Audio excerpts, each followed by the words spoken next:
grab a drink, join the chat. Let's start the show.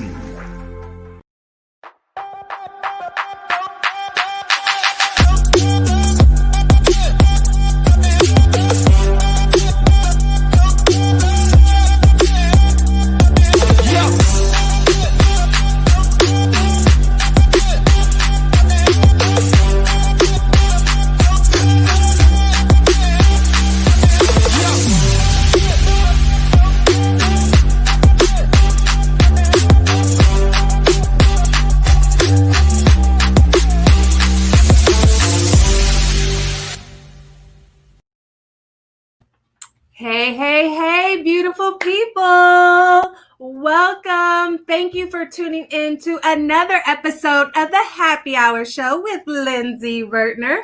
I am your host, Lindsey Vertner.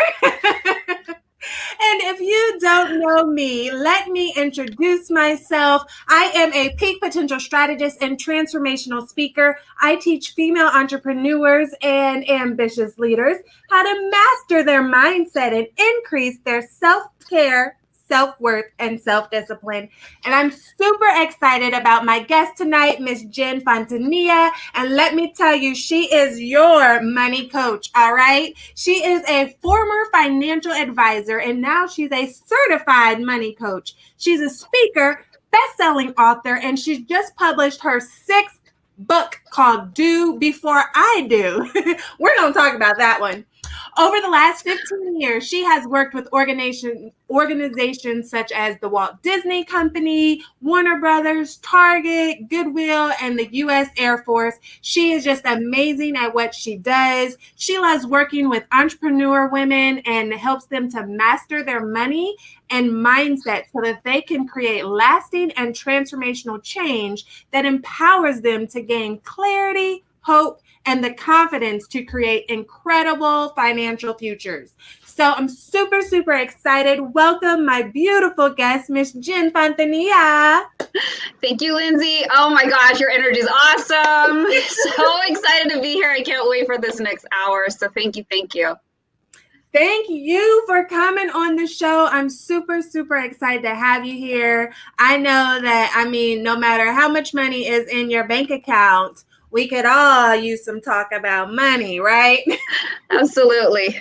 So tell us. I know that I just kind of read back through your resume, but tell us, who is Jen really? Where'd she come from? Who is she behind the scenes?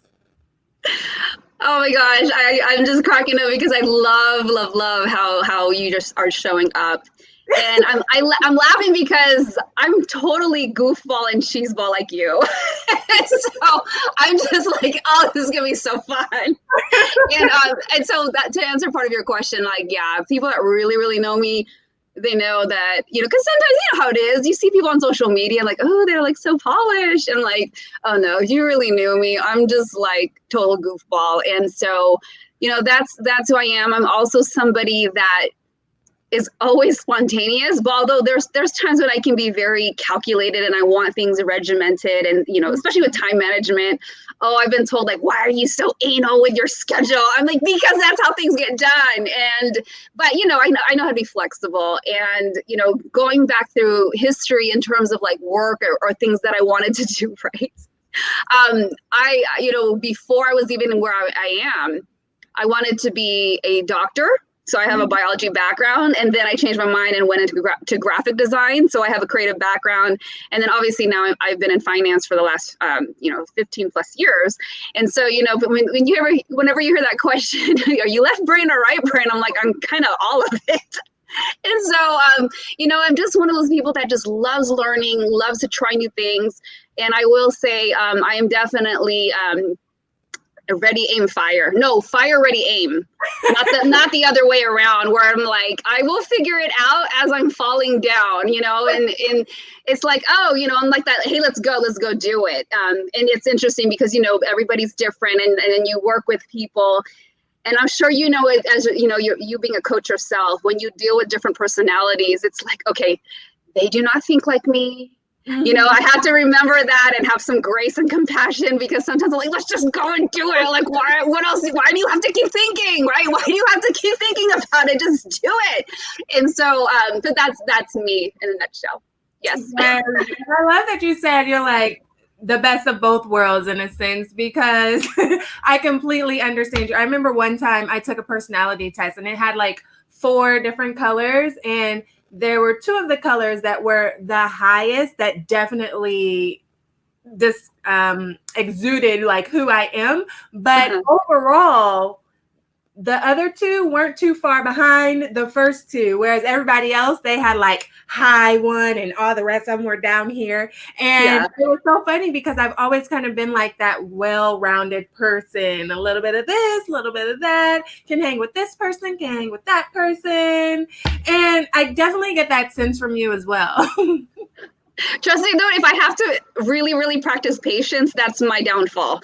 It looks on the outside like I'm handling it well, and the inside I'm like, oh my gosh, hurry up. And so I feel like when I'm placed in those situations, I just know God is telling me, like, you need to learn this. You need to learn this. And I really feel like and I'm like, okay, fine. I'll be patient. And that's why I don't like praying for that virtue. You and me both. I remember one time there was a situation that happened. I don't even remember what it is by this time anymore. But I was thinking to myself, like, man, I know that I asked to increase my patience, but this is not what I meant. It never is. That's why I don't want to. Well, you know, we have to be very specific in our prayers. So I think the next time I ask for something, I'm going to be very specific in how it shows up, because I'm like, oh, I wasn't specific enough. And here I am dealing with it. I'm like, well, I wasn't specific. So I totally get it. I totally get it. So tell us, who was Jen as a little girl? Like, what kind of led you to what you're doing today? Oh my goodness. When I was little, and I'm better now. I know I sound like I was mentally crazy. Debatable. When I was little, I remember being so extremely competitive, and then also a perfectionist. So, you know, and there was one of the first books I was published in, I talked about becoming a recovering perfectionist. And so I remember as a little girl, I was that one person that would be so upset by getting an A- when everything else was an A. Even if I got a B+, like it just totally threw me off. And I was so hard on myself. I remember I was in 3rd grade crying because of a B+, and my mom, and I didn't get this pressure from my parents. They so were not that, you know, you better get good grades, even though, you know, I have an Asian background. If some of you are familiar with what a tiger mom is in the Chinese culture, my parents and my mom was not that. It was all self-inflicted. And so I was just so hard on myself. And I look back, I'm like, this is so ridiculous that I was like that at such an early age. And it didn't come from my parents. And so I think later on what I discovered it was my grandma, because she would butt me and my cousin, and ironically, my cousin's here. She's from Chicago. I'm in Southern California. And so they're visiting. And I remember her talking to my cousin. I'm like, hey, do you think, you know, Lola's grandma in Tagalog, which is Filipino, and we were comparing notes, you know, we're like, hey, do you think we're like this? Because, you know, what happened was my grandma lived in Chicago at the time when we were small kids. And then it was one of those things like, well, you know, Jenny's doing this. And then when they would talk to me like, well, Amina is doing this. And then we were being put up against each other. And so it just festered into this competition thing. I mean, now we're totally cool, but you know, growing up, it's like, you know, there was that competitive spirit. And then eventually, as you get older, you have to realize like, okay, there's healthy versions of it, and there's some deranged versions of it. And so, you know, it's recognizing that balance of what is healthy range of, you know, being competitive and also having grace upon yourself, because, you know, it can get a little crazy, but, you know, I think it's good to have some of it to push you and to help drive you forward when you're trying to achieve your goals. And, you know, I was just always ambitious, always trying to, you know, get ahead, finish early and all that stuff. And I've had to learn how to slow down in the sense of, hey, you know, things don't always work out the way we want. And I have to say, this kind of screwed me up a little bit. I was so used to things always falling into place. Like it always just worked out. And then when I decided, so more than 15 years ago to go into like my own space of like, I had that mentality that the same thing was going to happen. Oh my goodness, going down the entrepreneurial path was such an awakening. It was so not perfect. It was so not following in the steps and the places that, I was expecting like I had before. And that was a big wake up call. So Yeah. I know that for a lot of entrepreneurs, especially, we see it online, and then I work with female entrepreneurs as a coach. And so I often see it in my clients where sometimes they are expecting, or we are, because I used to be the same way, but we're expecting this plan, like, all right, you do this, and you do this, and business is going to boom. And entrepreneurship is nothing like that. Oh, goodness. No, and it isn't even the same hours. I mean, I don't know if you experienced this, but one of the funny questions, and I just had this conversation with a dear friend of mine, and it's kind of like when people go, what do you do for the weekend? And I'm just like, the same thing I do Monday through Friday. Yeah. Like, it's like the weirdest question. Or if I have my laptop with me, which I always pretty much do. And trust me, people, I know how to take downtime, and I'm really good about self-care.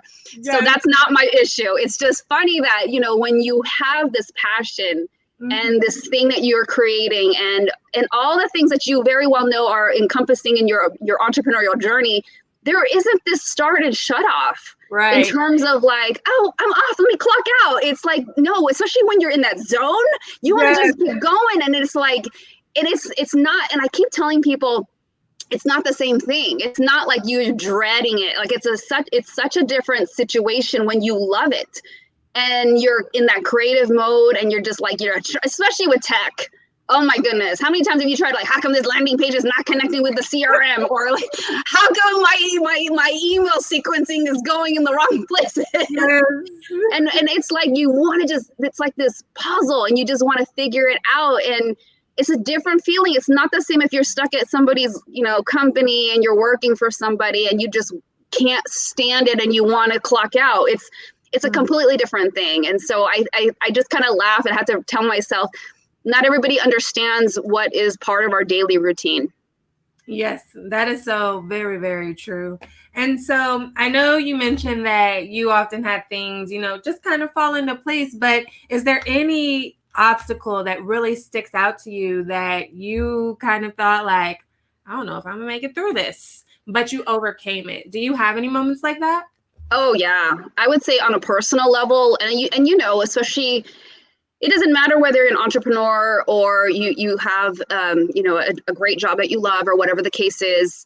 Anytime we have these personal problems, they can completely derail us. And so I actually went through a divorce in 2009 and separated in 2008. So by the time it was all said and done, and we had just come out, well, we were like in the midst of the last financial market meltdown.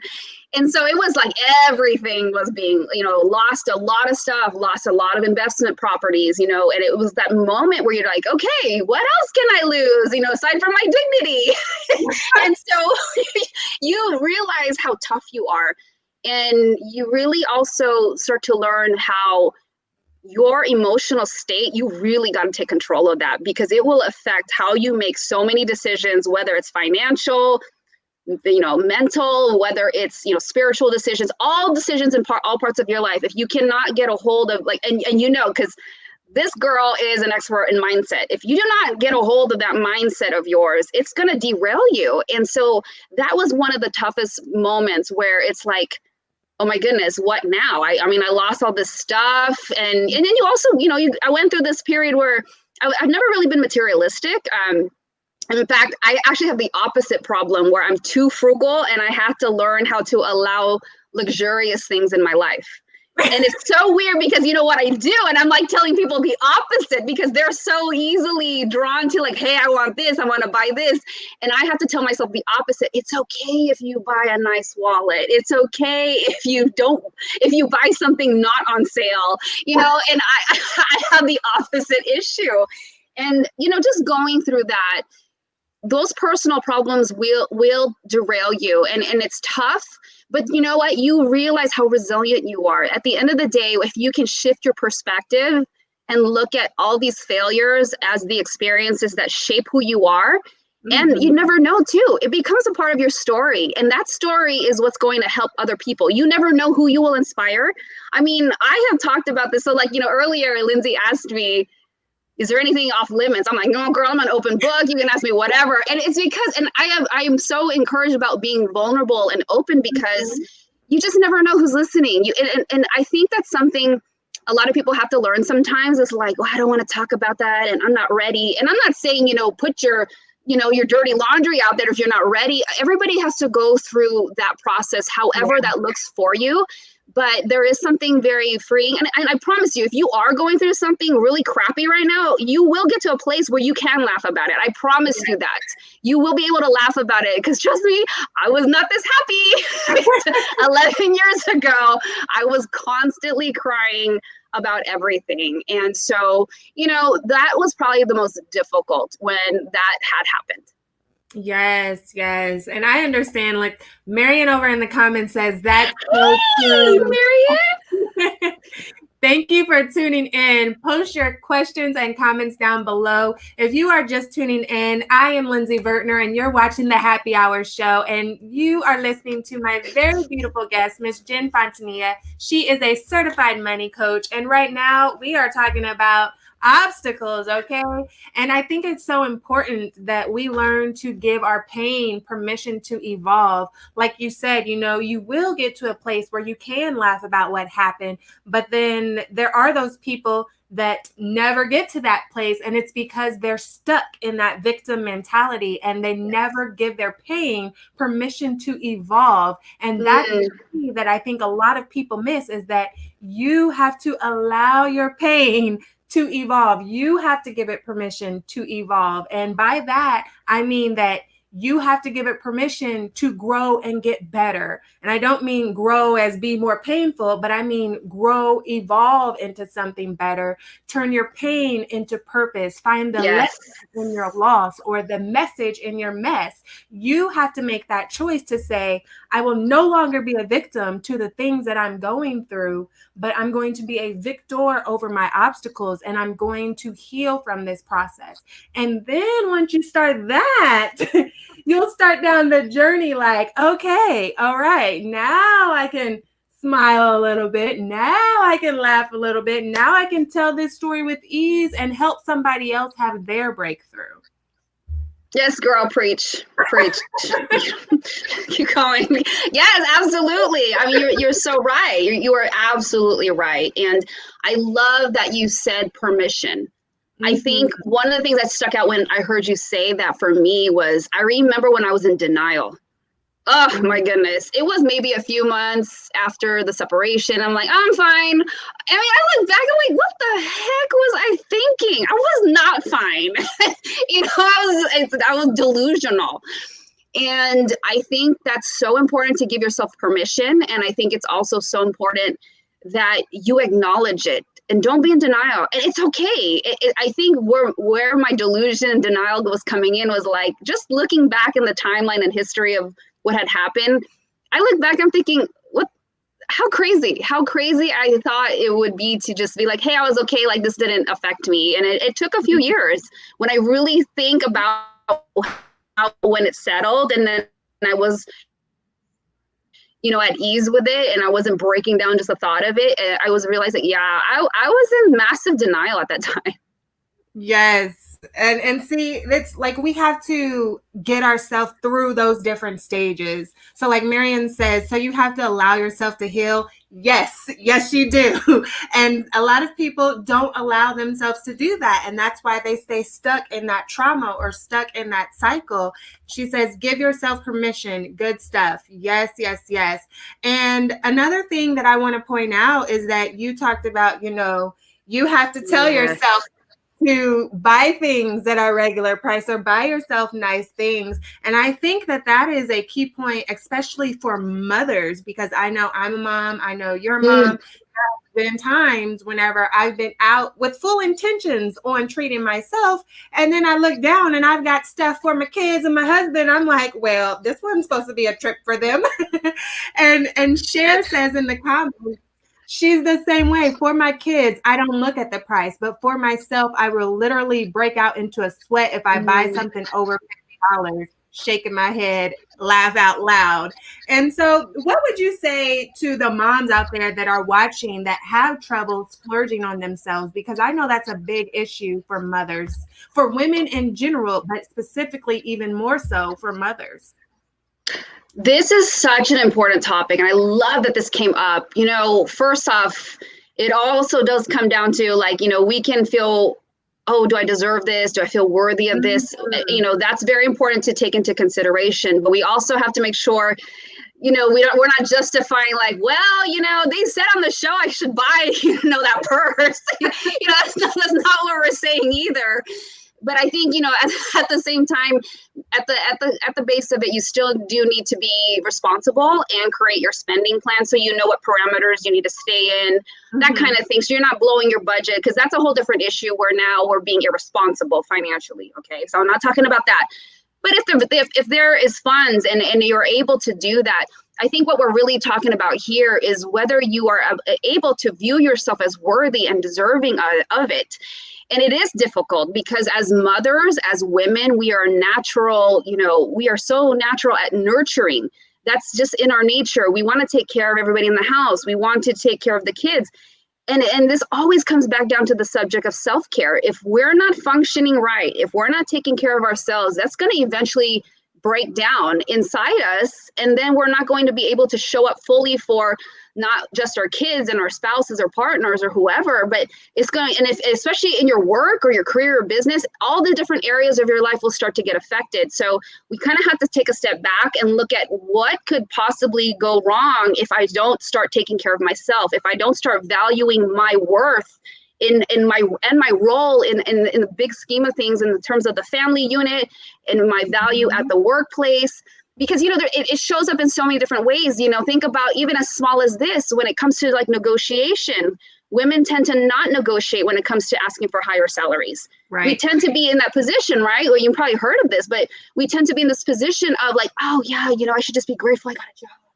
Oh, I shouldn't ask for 10,000 more because, you know, I'm grateful that I have this. And I'm not saying don't be grateful, but when they've done a study in terms of like when they asked a man and made him an offer for a particular position, it tended to be the men who were not, you know, they weren't afraid to go ask and like, you know, I feel that, you know, what they're not afraid to counter offer. But for women, it tends to be like we shrink back. Yes. And you know, and there's a lot of history behind this whole study, but you know, one of the things I think it's rooted, yes, we need to speak up. We definitely want to speak up, and we should. And one of the things that we have to pay attention to is the environment that we grew up in. When you think about it, you know, it wasn't that many decades ago, women in this country couldn't even own a home in their name. Mm-hmm. You know, it had to be within their husband's names. And then same thing with a bank account. You know, women couldn't own their own bank account. I mean, it's just crazy when you think about it today and now. But that wasn't this wasn't like 17th century. This was within the last century. Right. And so when you have this typical white patriarchal, you know, philosophy put down on society, on women, you have to think it's been ingrained. And so it's caused us to shrink back. And so it's so important for us to speak up. It's so important for us to know our worth, because you think about it, there's a lot of advice when it comes to money. And a lot of times, you know, we're told like, you know, stop drinking those coffees, stop getting those nails done, stop getting your hair done, stop this, stop shopping. Do you ever hear like stop going, you know, do you ever hear the men being told stop going to the card game, stop golfing, stop going for beer after work and happy hour with your buddies? Like, how come it's always the women that are being told to step down?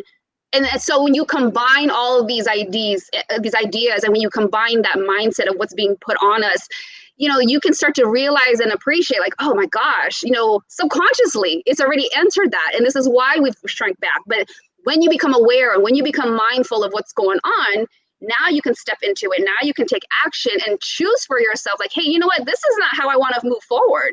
I am deserving of this. You know, I do work hard. I provide for my family in the way that I do. And so you should allow that to make you feel like you can do this. Yes. And that is so, so true. Like it is ingrained into us as women that society puts these limits on us. And that's oftentimes why whenever we do think about treating ourselves, we pull back because of what society tells us that we can and can't do, how we should or shouldn't spend our money, how we should be spending our time. They tell us we should be cooking, we should be cleaning, we should be raising the kids. We should still look all pretty while we do it. Oh, yeah. And then you have that whole Pinterest, I call it Pinterest perfect mom. I'm like, Yes. yeah, Yes. so not that, I am that one that just like nailed it. Like, it's all like, the cupcake that's falling apart. Yeah, that's me. Yes. They say like, we can't strive for the promotion, or we can't start our businesses, or we can't manage money by ourselves. All these societal limits that they put on us, and we take that in. And so when we do go to treat ourselves, then we're like, oh no, I can't because I'm selfish. And it's not that you're selfish. You have to make self-care a priority. Self-care is not selfish. One of my favorite quotes says, her name's Katie Reed. She says, self-care is giving the world the best of you instead of what's left of you. And I'm like, yes. Why did I say that? So good. So true and so good. True. And self-care isn't always just spending money on our nails or our hair or buying a nice bag or clothes or anything like that. But self-care is also speaking up for yourself. Self-care is also saying no. Self-care is also establishing boundaries. Self-care is healing traumas. All of those things are a part of self-care. And we just like limit it to the materialistic things. But yeah, I could go off on and on and on. Totally. That's a whole nother episode. Listen, if you are just tuning in, you are watching the Happy Hour Show with Lindsey Vertner and my lovely guest, Miss Jen Fontanilla. We have been talking already about money and self-care and all kinds of things, and we're going to talk about some more. So make sure you grab your drink, join the chat, comment down below, comment your questions for Miss Jen below, and share this video out, because if you're getting some good nuggets, there's somebody on your news feed that also needs to hear these good nuggets. So comment, love, share, and post your questions down below. But in the meantime, post down below in the comments what you're drinking on, because this is the perfect time to find out exactly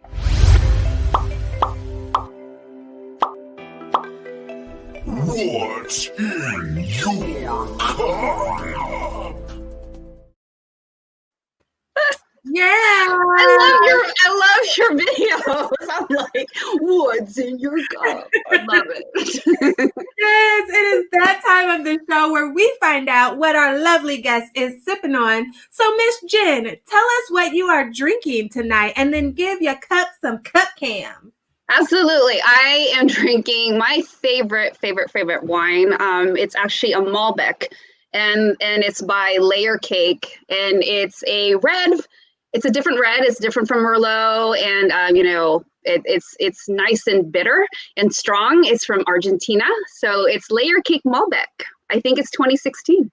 Oh, so when you said Malbec, I was like, that doesn't sound sweet to me. But then you said layered cake, and I was like, well, that sounds sweet. Yeah, it's not. It's so not sweet. It's very strong and very bitter. But I've tried different Malbecs, and this one seems to be the smoothest one. It's just different. Yeah. What about you? What are you drinking? Yes, well, I'm a whole kind of rebel today. So not only am I drinking naughty is the new nice. Oh, yes. Yes. And you know what? That's what we're going to talk about tonight, being naughty as women. And I don't mean doing bad things. I mean going against the grain, going against what tells us we're supposed to be doing. But yeah, so not only am I drinking out of a Christmas cup, this isn't even a cup. It's a drink shaker mixer cup thing. Oh, okay. Hey girl, whatever works for you. I am judging. I am being a complete rebel today. Yes, you are. Making me a drink, and I said, you know what? I'm gonna just use this cup, and it just so perfectly fit with our conversation, and I didn't even know it. And I thought I would make it a little extra bougie by putting in a straw. Yeah, you just need the umbrella next time. I don't have any of those. But I made up a drink again. I mixed some juices and some strawberry rum. So I don't really know. Like, there's no name. I just started pouring like a little of this, a little of that. This looks good. Let me taste it. It's good. Let's go. It's the Lindsey liqueur. Yeah, I like it. That sounds There you go. That's what it's called. So tell us what you're drinking. Let me dry my hands. So let's see. Miss Lanny is Mangarita night. Ooh, Mango Rita. never heard of that. It sounds amazing. Margarita right there. Right? Yes. And Marion is drinking hazelnut coffee. Ooh, so you planning on sounds having good. an all-nighter, huh? You gonna have an all-nighter? That's okay. That sometimes we got to do those things. And Miss Cher, she is having Chateau Elan. Did I say that? That sounds real nice and fancy. Dunkin' Creek red wine. It's going to put me to bed and give me sweet dreams. Well, hey. Yay! Yes. Lenny says that sounds yummy. Yeah, Right? it does. I'm going to try that. And Marion says, yes. Now, let me catch up on some of these comments over here. Yes, Marion said, wow. And Cher said, yes, this is so good. Valuing my self-worth. That's powerful. It's most definitely a cycle that has to be broken. And that is so true. And Marion has a question. And Marion, am I saying your name right? I just want to make sure I honor and respect your name. So she has a question, but we're going to save that for the 30-second hot shot. So we're going to come back to your question, Marion, in just a little bit. So make sure you stay tuned in. And Landy says, we are not perfect, but we deserve pampering. Yes. Yes. This is a great power-packed show. Happy Hour Show, that's what it's all about. We keep it real, we have fun, and we drop life gems in the middle of it. Go on. Yes. Thank you guys for tuning in. And Miss Renette is having Red Velvet by Cupcake. Ooh, that sounds good. That with the coffee, the hazelnut coffee and the cupcake. No, that's a wine. I don't think you want to mix that with coffee. Oh, that cupcake. Got it. Never mind. I was like, wait. I don't think that's how that. You know what happened? I only saw red velvet and cupcake, and I totally did not see the word "buy." I just went straight to the carbs and sugar. This is what happens when you have fun, right? You got to enjoy life because life gives you enough obstacles and things like that. So you got to make the best of it. And I'm so glad that you guys are tuned in. This is the Happy Hour Show. Make sure you post your questions down below. We're going to come back to those during 30-second hot shot. Make sure you share this video out and keep on commenting. This is a conversation between myself, Jen, and you watching at home or work or wherever you're at. Thank you for tuning in. So I want to get back into this conversation around us ladies and self-care and just that self-worth. And I know that there are a lot of different things that can go around money specifically. And for the record, this is for every lady watching and for Jen, for you. I am planning, I've already planned it. Sign-ups are available for the Luxury Self-Care Women's Retreat in Fiji next July.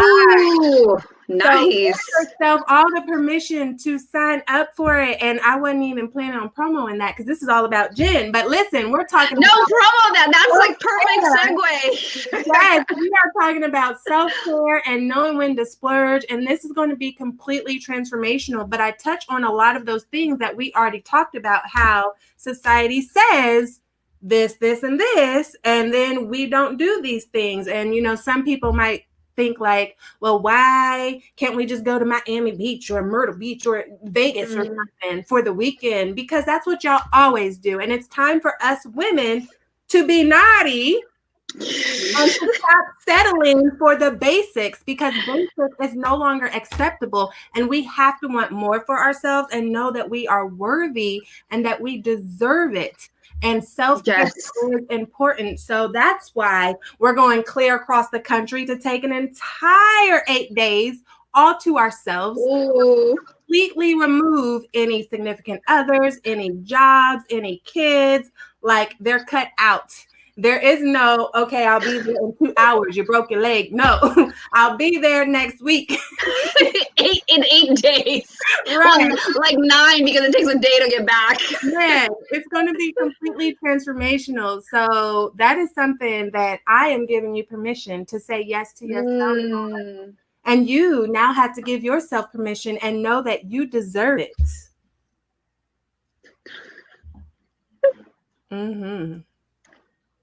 That was nice, wasn't it? Yes. You're gonna drop the link for that later, right? That trip. Yes, I will. Good. I will do that. But so for now, let's get back into this, especially when it comes to being around money. And I know you talk a lot about like your relationship with money and how that affects the things that you do or don't do. So can you dive a little bit into that? Yes, absolutely. So I think a lot of times we don't realize that, I say this a lot, that we sometimes look at money and go like, oh, it's just, it's just numbers, it's spreadsheets, it's a budget or whatever. And I think that we need to remember that, no, this is a whole different thing. And money is very emotional. We have a certain relationship with it. And we have to be mindful of like, how are we speaking to our money? And I know that kind of sounds weird, but let me further expound on that. So take, for example, if we are looking at our bills and like, oh, I hate this. And, oh my gosh, think it's very energetic. There's a lot of energy that you're showing that like, I have this disdain for the bills, but those bills paid for the lights that you use, for the water that you're consuming, for the gas that you use to cook your food. And so we have to remember that we have to be very careful our words. Even if you're a believer, that scripture, life and death is in the power of the tongue. Yes. It totally applies to how you look at your money. What is it that you're saying to your money? And I know money it's a neutral thing, but there's those things that we have to be very conscious of and aware of, like, how are we speaking to that money? And so when you talk about your situation, when you think about your, how are you approaching it? Because here's another example. If I have to pay taxes, do I look at it in a begrudging way? Or do I tell myself, you know what? I know I have to pay these taxes, but this is also proof positive that I made this income to afford the luxuries and the lifestyle that I'm able to live. And everything, yes, and gratitude and everything. So you have to shift your perspective. Lindsey is an expert at mindset, and it's no different in all areas of your life. And when it comes to your money, you have to be very careful of the words you're saying, the way that you're looking at things, because those things are completely affecting, other things that manifest or things that show up, and going back, let's take another example with this trip. Imagine being in Fiji, right? And imagine, going on this and, or you can go like, let's just settle for, and I hate to say it this way, but sometimes we're so cheap. Sometimes you just get so freaking cheap. And I have this friend I love to death. And, I have this conversation a lot because we've had this frugality question and this conversation a lot. And there's nothing wrong with being frugal sometimes, right? But when it becomes this thing where every single decision is like I saw this one YouTube video. Oh my gosh, Lindsey, if I find it, I got to share it with you. A friend of mine shared it with me. She's like, oh my gosh, check this out. This chick made spaghetti for her family, and whatever wasn't finished, she scooped it off the plate and poured it back in the ragu jar. I mean, completely extreme. And so, it gets to this point where it's like, going back to what we were saying, feel that you deserve it. Like, come on now, seriously. There was another example. They would have friends come over to the house. She had a boyfriend and a child. When it went on Super Bowl, it was a Super Bowl party. And when it went on commercial break, she made everybody, like, the lights had to be turned off and everybody had to take a bathroom break. And they had to carry a candle to the toilet. I mean, it was just ridiculous. And I'm just like, okay, that is not living. And so going back to feeling like you deserve this luxury, this sport. If you've been doing things like that for so long, you really have to ask yourself, because sometimes, we say all the time, like, I wish I had this, I wish I could live like this. But if you keep repeating a certain pattern, how do you expect to elevate to the next level if you're allowing yourself to stay where you're at, when you're not trying to figure out, well, what's the next trip? What's the next island? Do I want to go to the one down, down the freeway? Or do I want to go to the one that I have to hop on a plane and fly to it? Because Yes. I've seen these patterns, and that's what it is. There's these subconscious patterns that we don't pay attention to, that we don't recognize. And then when we don't see what's happening, we don't recognize, like, oh my goodness, I am repeating the same things. This is why I'm not moving forward. And it's just like she's showing, you're just going in cycles and going in cycles. And so be very aware, start analyzing, like, why am I doing what I'm doing? And one of the things I do when I do money coaching is I take clients through a process where we identify some of what your money story is, what your bio story is, in terms of, like, what's the first instance that you remember as a child that you had encountered with money. It could be as simple as, like, oh, my mom gave me 50 cents to go to the candy store, and I remember buying a lollipop. And then you'll see, like, these patterns when they write out their whole story throughout, from childhood all the way to the current age. You start to see, like, oh, this is where you're getting it from your mom. Oh, dad was so strict with money. This is why you're hoarding everything today. If you take the time to really look at what you learned from your mom and what you learned from your dad, you will reveal so many answers to yourself, like why you are the way you are, because we inherit those beliefs and philosophies about money.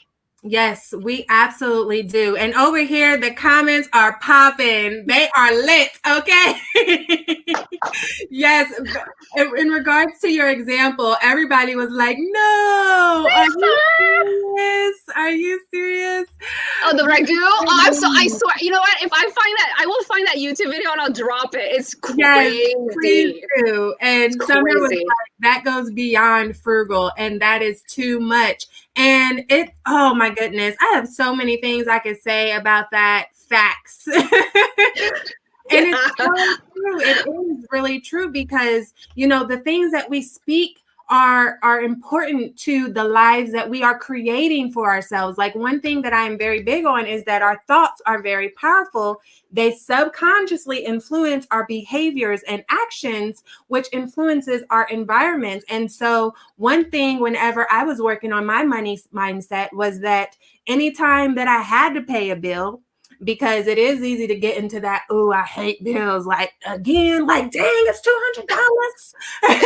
Like, I know. Having all of that negative energy around paying the bills, I would say, there's more where that came from. And I'd say, yes, when I had to go grocery shopping, there's more where that came from. And you attract the things that you think and speak over yourself. So when you're grateful, even if you only have $10 versus $10,000, when you're grateful for that $10, you attract another $10 into your life. But when you're constantly complaining about, I don't have this, or I can't pay this bill, I can't pay this bill, you attract more lack into your life. So it's important that we recognize these behaviors. You mentioned, like, it goes back to your childhood. And for me, not to put all my family's business out there, but it's the truth, right? For me, it was feast or famine.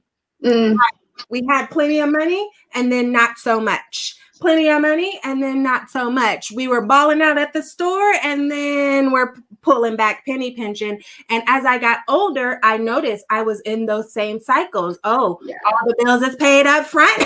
We buying, shopping, going on trips, and now we're penny pinching and robbing Peter to pay Paul, paying this bill, making this bill late, and then paying this bill next month, and on that crazy cycle. And I had to recognize where that stemmed from. I had to recognize my part in that and ask myself, like, okay, now what do I do to change it? What do I do to break this cycle? And part of that is becoming aware of the way that you speak about money. Like, I'm sure you can attest to this, Jen, but I do not use the word broke anymore unless it's physically something is like broke, Yes, like a glass or something. right?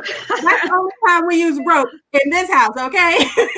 We don't use broke Yes. in regards to money. And I used to hate when people, well, I still hate, like when people say, oh, my broke best friend, talking about their Mm, children. Like, don't speak that over your children's yes, life. speaking death on someone else. Oh, my goodness. Look, I'm going to let you take the floor. Yeah, I mean, to segue into from what you said, absolutely, we have to be very careful about. Thank you, Cher. We have to be very, very careful, very cognizant of the language we need to use. And oh, my brain is like, I want to say so much.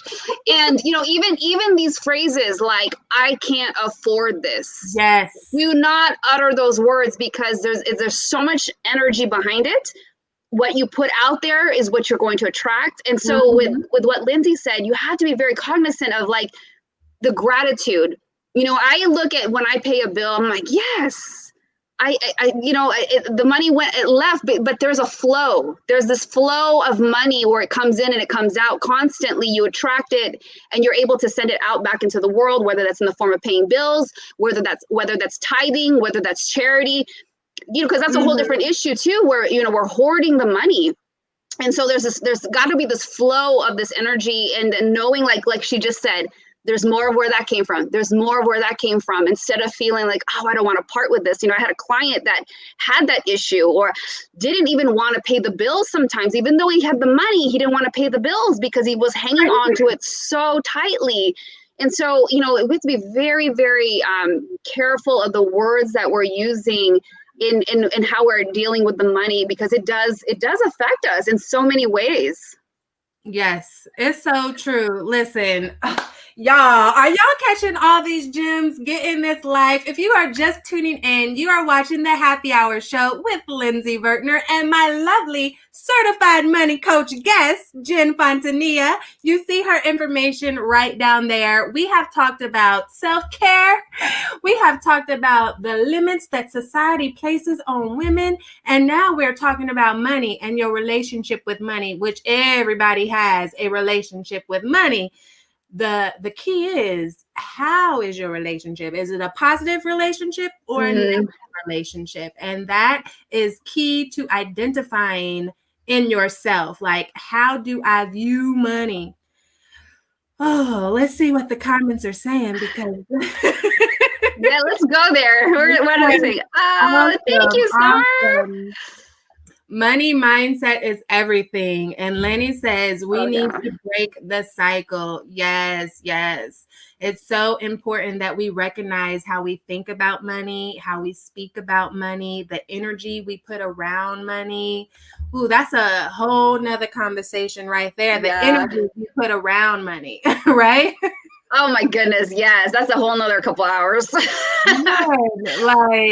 And for those of you, real quick, if you don't understand what I'm saying, I mean, like, let's say that you do pay a bill and you might not think, oh man, I got to pay this bill. But if you're feeling it in your emotions and your energy, like, shh, I got to pay this bill. Even though you didn't say the word, you're still putting that energy and that energy around it. So you're still attracting that same lack right back into your life. So FYI, listen, I can't believe it's already been an hour. I know, it just goes like this. Yes. You just said a great word, and that's lack. The thing is, like, that's what the whole mindset thing with money it revolves around, because you can have an abundance mindset, or you can have a scarcity mindset. And it's exactly what Lindsey's talking about. When you can look at things from an abundant perspective, you're allowing that energy and that flow of the money to come in. You're allowing prosperity to come into your life. It's the way that you are handling it and looking at it and the words that you're using. Now, if you have a scarcity mindset, it's just like, like I said earlier, things like, oh, I can't afford that. Oh, I'm broke, or I'm poor. When you start to speak those words upon yourself, you got to question, if you are still there, what are you saying? Oh, and this is the one I remembered. Not only is it, this is so critical. Not only is it important for us to recognize what we are saying to ourselves and putting out there, you have to remember this. Yes. What are your children witnessing? Yes. What are your Yes. children witnessing? Because imagine, because here's the weird thing. Okay. So I just told you as a money coach, like I'm going through the biohistory, right? And I'm so glad I remembered it because I would have been so mad if I forgot this part. When I'm going through this history and the story with the client and we talk about like, I see like what their parents said to them and it messes them up. And so here we are 40 something years later, Right? because of something that happened to that child 35 years ago. Yes. Trust me, if you remember that messed up thing that somebody said to you on the playground, you're going to remember the things that your parents said to you growing up.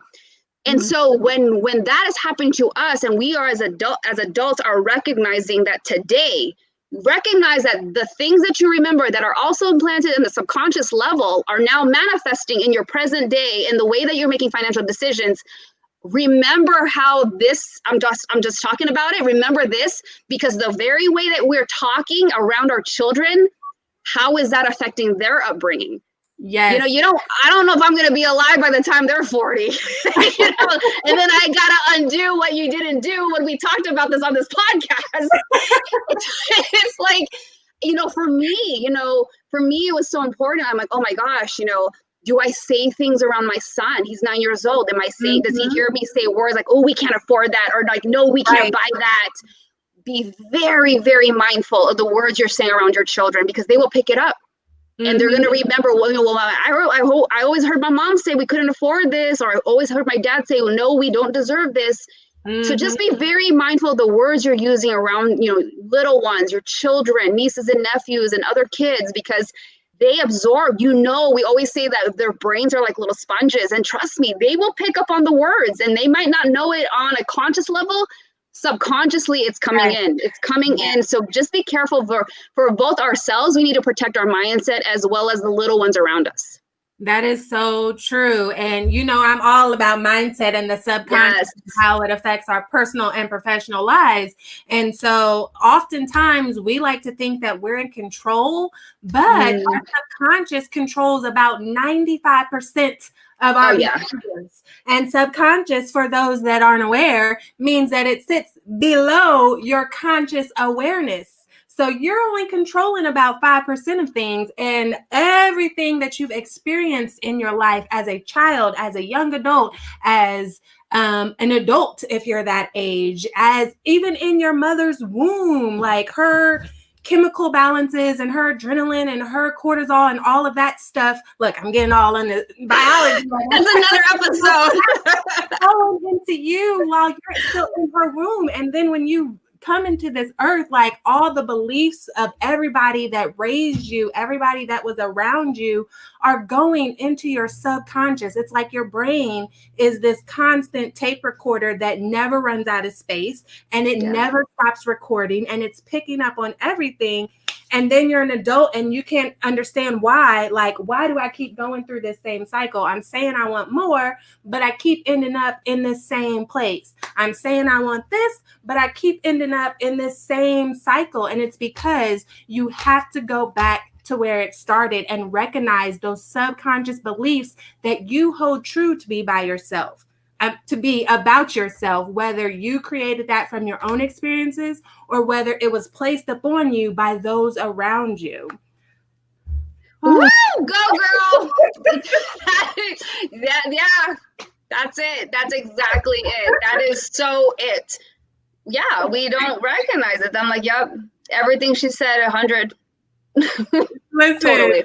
In the comments, Cher said there is. Oh my gosh, there is so much science behind this. Like even, I'm not going to go into it, but even for example, like when you start to analyze the biochemicals that get released from your brain, like for example, why do you think people love shopping?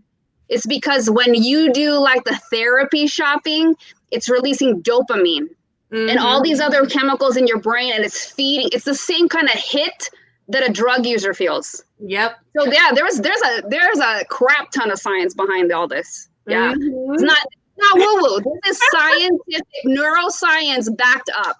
Listen, it's science and it's spiritual. Like a lot of times people think that those things are mutually exclusive, but no, they like go hand in hand if you actually look at the science of things and the spirituality of things. Like they say the same things. I mean, if you're a believer like Jen and I is, like God made science anyway. He gave us all these gifts and these talents and these skills so that we could create all of these things. So back in these comments, Sherry says, that's true. Yes, yes, yes. And Renette says, I remember something that was said to me when I was about 4 or 5, and it affected me into my adult life. I finally realized why I did the things I did. Like, it's crazy. It is crazy. But you recognize it. And that's what's so important, Renette, is that you recognize that you are now mindful and aware of it. Mm-hmm. And now that's when you are in that place, in that position, that's when you can take action. It's when we're still lost. And it's like what they call in like neuro-linguistic programming. I love this phrase. It's like, when you are unconscious incompetent, meaning like you don't even know what you don't know. Right. But you're not there. And when you are aware, that's when you can take action and do something about it. So good for you. Yes, yes. Perfect timing. Sherry says, amen. All right. Amen. Speaking of NLP, we'll have to talk about that a little bit later. Yeah. Totally another show. Like, now we're like nerd geeking out, right? I know. Programming. Let's talk. And then and that's what happens when you get like two people who are like, science. And it's so not the drink. I swear. We would have been like this without it. Like, I haven't even drank that much of it. So this is like everyday, regular life. This is what I know you have. When you are intentional about the quality of life that you are creating for yourself, you can have high moments or drunk moments and be perfectly sober like Jen and I, because we love our life. Like, we create our happiness. We find the positive in things. We shift our perspective whenever obstacles or struggles arise. That doesn't mean that we don't have obstacles and that we don't have bad days, but we don't sit in those obstacles and we don't sit in those bad days and we don't cry victim on and on and on and on. We say, yes, what can I learn from this and how can I move on so that I can get back to happiness? Yeah. And it's just like what she said in the beginning. You can either choose to be a victim or a victor. Yes. It's your choice. Everybody has the opportunity to make that conscious decision and choice. Yes, yes. And you do too. If you're watching this, wherever you are, know that you always have the choice. It takes the same amount of energy to be miserable as it does to be happy. So you have to choose wisely. Choose wisely. Yes. Now, oh my goodness, I can't believe it's already an hour. Very, very quickly, because I know that there were some questions in there. Let's see if we can go. So very quickly, in the clutch of time, we are going to hit you with 30-second hot shot. Answer the question in 30 seconds or less, or take your shot. Yes, it's time for 30-second hot shot. We usually don't do it this show, but this has just been awesome. And I was like, we've got to keep going just for a few more minutes. I know. Hang in there, okay? So, 30-second hot shot. This is the segment of the show where Miss Jen has 30 seconds to answer your questions live. So if you didn't submit your question earlier, then you might not get your question answered. Put it down in the comments right now. We're going to try to get to it if we can. And if she doesn't answer it in 30 seconds, she has to take a hypothetical shot. Yeah, it is hypothetical. It's already empty. It's already gone. I think you got like just it is going to be hypothetical. Let's see. Can I find them? I know that there were some in the comments earlier. Here was one. Miss Marion said, how do we start to break those habits? And I'm pretty sure that she is talking about shifting our mindset around being broke, maybe, or no, I think it was shifting our mindset around knowing that we're valuable and we're worthy, and it's okay to like take care of ourselves. So don't answer that. Oh, you're getting a little bonus because I didn't have my timer ready. But Okay. now I am ready. Are you gonna cut me off so I know that I didn't make it? Okay. Go. Tell me when to go. I think what you can start with is taking time out for yourself and journaling and making a list of core values and your core genius. I think sometimes we have to step back as women and just remind ourselves again, what makes me amazing? What makes me great? Because if you don't start there and you don't remind yourself of what makes you an amazing mother, sister, grandmother, daughter, what spouse, wife, if you don't start there to remind yourself, how are you going to approach the part of like, I deserve this. I'm worthy of this. And if you don't start with a list to remind yourself consciously that these are the things that make up who you are, it's going to be very difficult to feel that you're worthy of it. And so I think that's one of the great places to start. And then, like we just talked about, where are my money beliefs coming from, and understanding that, because if it came from your mom or your dad or whatever you inherited, if you don't know where that story is coming from, that's going to be a wall you're going to keep going up against. So again, it's all about becoming mindful and aware of where these thoughts and beliefs come from, but also reminding yourself on a conscious level, what are your core genius? What is your amazing value that you bring to this world? Yes. Now that was way over 30 seconds, so you have to take like 3 shots. Okay, Marianne says got it. Now, awesome. If you didn't get your question in, sorry, next time make sure you submit it early. Whenever you see the post, submit it in. We are here every Tuesday and Thursday at 9 p.m. Eastern. And my next guest, actually, so we're still going to have 2 episodes next week, except they're both going to be on Tuesday at 1 p.m. Eastern and our regular 9 p.m. Eastern. And so I have a very special airing with Miss Nicole Walters. Hey, rich friend. So make sure that you tune in on Tuesday at 1 p.m. Eastern. And if you are not already, make sure you sign up for updates at bit.ly/happy updates so that you can stay up to date on future episodes, special airings like this coming Tuesday at 1. And sometimes my guests give super exclusive discounts or freebies only to the VIPs of the Happy Hour show. So make sure you sign up for updates. And I have one last question for you, Miss Jen Fontanilla. So yes. As you know, and as my viewers know, I am all about happiness and creating a first-class quality of life where you are truly walking fully in your purpose, fulfilled, and happy. And so I have to ask all my guests this signature question: how do you intentionally create happiness in your life? Easy. It's mastering your mindset and mastering a morning routine. Hands down. For me, I know that's it. I wake up every morning intentionally early, before anybody else is awake, before the rest of the world is awake. I wake up, I pray, I meditate. I really learn how to be still and spend time with my God. And then I just be still and meditate. I reflect on my intentions for the day. And I go through this whole process, and then I go work out. I work out 7 days a week.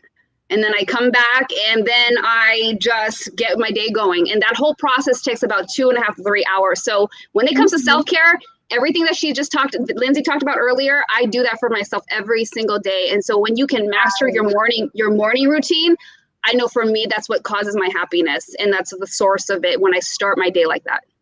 Awesome. And that just goes to show self-care is different for everybody. What it looks like for you might be different from what it looks like from your best friend, because she said she works out 7 days a week. And I'm like, I saw your head going. 7 days a week. Oh, Lord. Even when I travel, even if I go to a conference, I am bringing my stuff to hotels. I'm always scoping out where the gym is in the hotel. Yeah. I'm so adamant about it. Yeah, absolutely. Marianne says, love it. Sherry says, cool. Miss Cher says, this was such an amazing show. Thank you. Thank you for being here. Invaluable. Thank you, ladies, for tuning in, and gentlemen that tuned in. Renette says, great job, ladies. Sherry says, oh, yes. Marion says, I'm learning to do that. Thank you, Jen. And Seven. I know, I'm a little nuts. No, that works for you, though. That works for you. Yeah, it does.